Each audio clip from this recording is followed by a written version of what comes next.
کرتے رہتے ہو، تم راتوں دن غلطی کرتے رہتے ہو،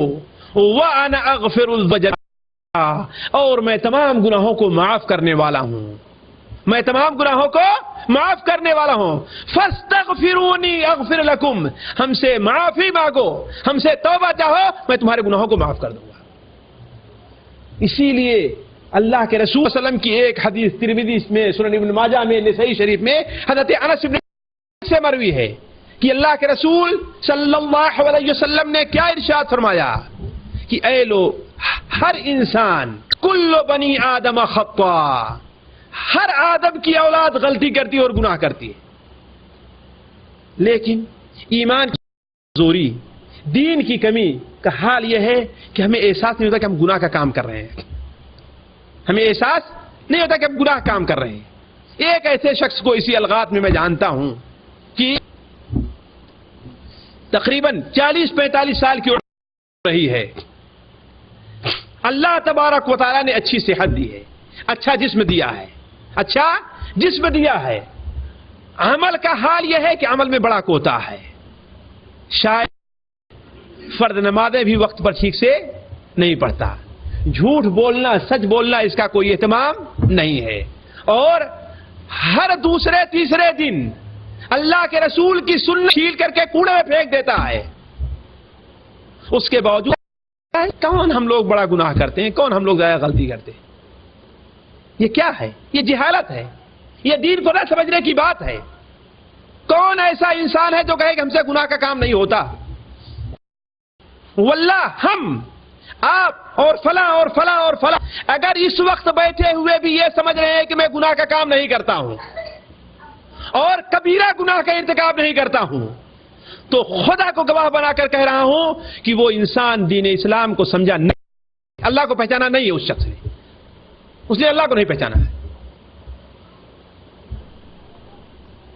جو یہ سمجھتا ہے کہ میں بڑا گناہ کرتا ہی نہیں یا گناہ بہت معمولی کرتا ہوں، وہ جھوٹا ہے۔ وہ اگر جھوٹا نہیں ہے تو اس نے دین کو نہیں پہچانا اور اللہ تبارک تعالیٰ کو نہیں پہچانا۔ وہ شخص ذرا سوچیں، اللہ تعالیٰ کی ذات تو یہ ہے کہ حضرت آدم علیہ السلام سے ایک نافرمانی اللہ تعالیٰ کی ہوئی اور حشر کے میدان تک اس سے خوفزدہ ہوں گے، ہے کہ نہیں ہے؟ حشر کے میدان بھی خوفزدہ ہوں گے، اللہ تعالیٰ آج پوچھ نہ لے ہم سے، جان بوجھ کر کے نہیں، انجانے میں ایک آدمی کا قتل ہو گیا حضرت موسیٰ علیہ السلام سے، جان بوجھ کر قتل کیا تھا؟ نہیں، طاقتور تھے، اللہ نے طاقت دی تھی، قوم کا دشمن تھا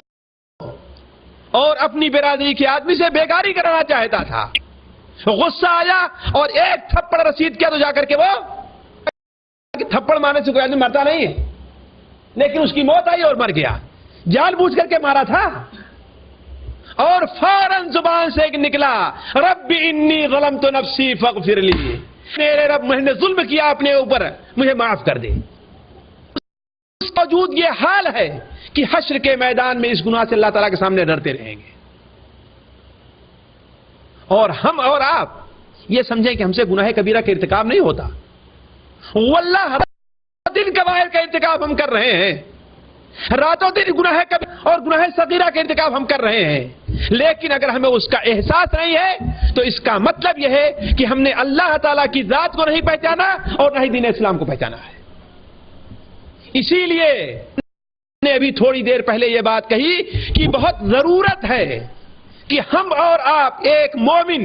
جسے اپنی آخرت عزیز ہو وہ یہ جاننے کی کوشش کرے کہ گناہ کون کون سے ہیں اور گناہ صغیرہ کون کون سے ہیں، گناہ میں زیادہ خطرناک کون کون سے ہیں اور گناہ صغیرہ میں زیادہ خطرناک کون کون سے ہیں۔ تو اللہ کے رسول صلی اللہ علیہ وسلم نے ارشاد فرمایا، کل ابن آدم خطاء، آدم کا ہر بیٹا گناہ کرنے والا ہے۔ بھلا تو کہتا ہے کہ ہم سے گناہ نہیں ہوتا، اس کی بات مانے کہ اللہ کے رسول صلی اللہ علیہ وسلم کی بات کو مانے؟ کس کی بات مانی جائے گی؟ نبی صلی اللہ علیہ وسلم۔ آپ فرما رہے ہیں کل ابن آدم خطاء، آدم کا ہر گناہ کا کام کرتا ہے، ہر بیٹا غلطی کا کام کرتا ہے، اور لیکن سب سے بہتر کون ہے؟ وَخَيْرُ الْخَطَّائِينَ التَّوَّابُونَ، اور سب سے بہتر لوگ ہیں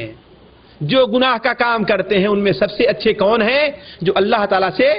توبہ کرتے ہیں۔ اے اللہ تبارک و تعالی، اے میرے رب، ہم سے غلطی ہو گئی، معاف کر دے۔ ایک حدیث ذرا خوش ہو کر کے سن لیجئے، اللہ رسول صلی اللہ علیہ وسلم انس بن مالک کی روایت ہے کہ اللہ تبارک و تعالی بندے کی توبہ سے اس قدر خوش ہوتا ہے، اس کی مثال دی کہ کتنا خوش ہوتا ہے بندے کی توبہ سے، اس قدر ہوتا ہے کہ جس طریقے سے کوئی آدمی صحرا کے اندر جا رہا، صحرا میں جا رہا ہے، اپنی سواری کے اوپر ہے، سواری پر اس کا کھانا اور پانی یعنی اس کا توشہ بھی موجود ہے، تھوڑی دیر آرام کرنے کے لیے ایک سائے دار